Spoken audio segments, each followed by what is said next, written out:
ये भी एक इत्तेफाक है कि एक अनुशासनहीन पायलट को अजीत पवार का प्लेन उड़ाने ही क्यों दिया गया। अजीत पवार की मौत की कहानी इत्तेफाकों से भरी हुई है।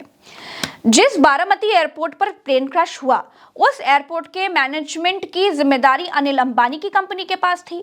इस कंपनी ने ठीक से काम नहीं किया तो एयरपोर्ट अथॉरिटी ने रिलायंस एयरपोर्ट डेवलपर से प्रबंधन अपने हाथ में ले लिया। एक और इत्तेफाक ये है कि बारामती एयरपोर्ट पर ट्रैफिक कंट्रोल की ठीक व्यवस्था नहीं थी। बीबीसी को रिटायर्ड पायलट एहसान खालिद बताते हैं कि वहां कोई सर्टिफाइड एयर कंट्रोलर नहीं था जो जहाज को नीचे उतरने के लिए ठीक से दिशा निर्देश दे पाता। एक इत्तेफाक ये भी है कि बारामती की हवाई पट्टी को रेड बर्ड फ्लाइंग स्कूल और कार्वर एविएशन को किराए पर दिया गया था, जहां जहाज उड़ाने की ट्रेनिंग दी जाती थी। तो जब बच्चे यहाँ पर जहाज उड़ा लेते थे तो फिर 15,000 घंटों से ज्यादा जहाज उड़ा चुके पायलट सुमित कपूर लैंडिंग क्यों नहीं करा पाए।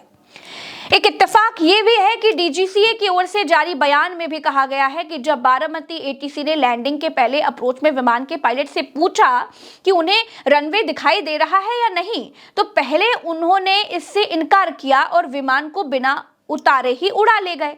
लैंड करवाने के दूसरे प्रयास में एटीसी ने फिर से पूछा कि क्या रनवे दिखाई दे रहा है, जिस पर पायलट ने हाँ में जवाब दिया, लेकिन एटीसी की ओर से लैंडिंग के लिए क्लियरेंस मिलने के बाद विमान क्रैश हो गया। अगर लैंडिंग की क्लियरेंस थी और क्लियरेंस मिलने के बाद हवाई जहाज में कोई खराबी आई होगी तो फिर मेडे कॉल क्यों नहीं आई। यह हादसा बहुत से सवाल पैदा करता है।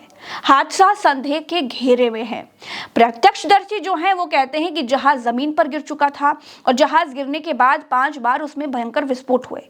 अब सवाल यह है कि क्या जहाज जमीन पर गिरने के बाद भी अजीत पवार जीवित थे। सवाल कई हैं। सवाल ये भी है कि शरद पवार ने बिना किसी जांच के सामने आकर के ये कहा कि ये एक एक्सीडेंट है। इस पर संदेह करने की कोई जरूरत नहीं है।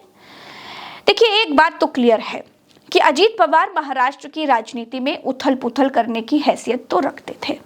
6 बार डिप्टी सीएम रह चुके थे।